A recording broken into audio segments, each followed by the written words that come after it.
بہت دیر سے اس خبر کا انتظار تھا پاکستانیوں کو، اس خوشخبری کا جو ہمیں آج سننے کو ملی ہے. تو کیا یہ خوشخبری ہمیں صحیح اس کے ثمرات نظر بھی آئیں گے؟ آپ دیکھتے ہیں کہ اس سے پاکستان کے لیے کون کون سے راستے کھل جائیں گے؟ بسم اللہ الرحمن الرحیم. Thank you for having me. دیکھیں، ایک تو اس کی سب سے بڑی اہمیت جو ہے نا وہ یہ ہے کہ پاکستان اکنامکلی بہت مشکل حالات سے گزر رہا ہے. ضرور ایک پولیٹیکل انسرٹنٹی ہے ملک میں، پر economic uncertainty, economic difficulties, economic challenges جو ہیں وہ اس وقت probably the highest that Pakistan has ever seen ہے. اس میں ہم اگر فیٹف کی یہ کنڈیشنالٹیز پوری کر کے، اور یہ یاد رکھیے ہم 2018 سے گرے لسٹ میں ہیں. ہم نے پہلے ایک 27 پوائنٹ کا میٹرکس کمپلیٹ کیا، پھر ہم نے ایک 7 پوائنٹ کا میٹرکس کمپلیٹ کیا. ہم 2 جورسڈکشنز میں یہ کرتے رہے. ہم ایک A P G, Asia Pacific group اور ایک فیٹف، ان دونوں میں یہ کرتے رہے. So it's been a very long road to this. اس میں بہت سے لوگوں نے، I mean I been on the table when we've done this. بہت سے اداروں نے، بہت سے لوگوں نے اس میں ایک پارٹ پلے کیا. ایک فائنینشیل مانیٹرنگ یونٹ چل رہا تھا، کوآرڈینیشن کمیٹی چل رہی تھی، ایک پولیٹیکل لیڈرشپ کا رول تھا، ایک آرمی کا رول تھا، ان کی کوآرڈینیشن، ایک پروونسز کی. اس کا سب سے بڑا فائدہ یہ ہے کہ آپ نے ایک سگنل کیا ہے کہ اگر آپ کوئی صحیح کام کرنا چاہیں، ورلڈ سٹینڈرڈ پہ کرنا چاہیں، اینٹی منی لانڈرنگ لاز بنانا چاہیں، آپ اگر ٹیرر فائنینسنگ کو کنٹرول کرنا چاہیں، آپ اپنے بینکنگ اور فائنینشیل ریگولیشنز پکے کرنا چاہیں، تو آپ کر سکتے ہیں. That's a good signal to the world. اس سے انویسٹمنٹ آسان ہو جاتی ہے. جو باہر کے لوگ جب پاکستان انویسٹ کرتے ہیں، they have to go through these difficulties to open a line of credit. They have to، ان کا ٹرسٹ بہت بن جاتا ہے، اور آئی ایم ایف میں بھی سہولت ملے.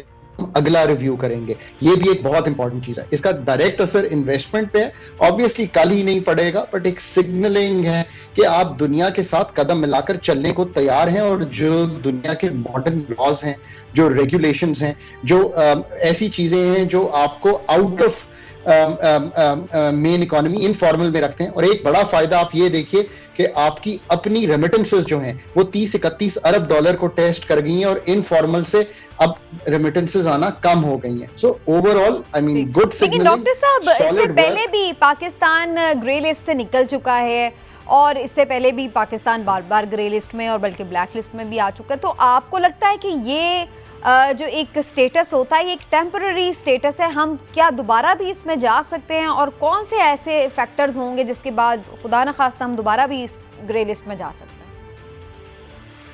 So that's a very good question. دیکھیں، ہم کئی دفعہ کئی چیزیں کر لیتے ہیں when we are restrained by the world، اور جب ہم اس کو چھوڑ دیتے ہیں اس طرح ایگزیکیوٹ کرنا. تو سب سے بڑا فیکٹر تو یہ ہے کہ ہم نے جو لاز امپلیمنٹ کیے ہیں، بہت لیجسلیٹو کام ہوا ہے اس کو کرنے میں. ہم نے بے شمار لاز، بے نامی لاز سے لے کر ہم نے مطلب اتنے لاز لیجسلیٹو ورک پاس آن کیا، اور یہ ساری پولیٹیکل لیڈرشپ کو میں کریڈٹ دیتا ہوں. اس کو اب فالو تھرو بھی کریں.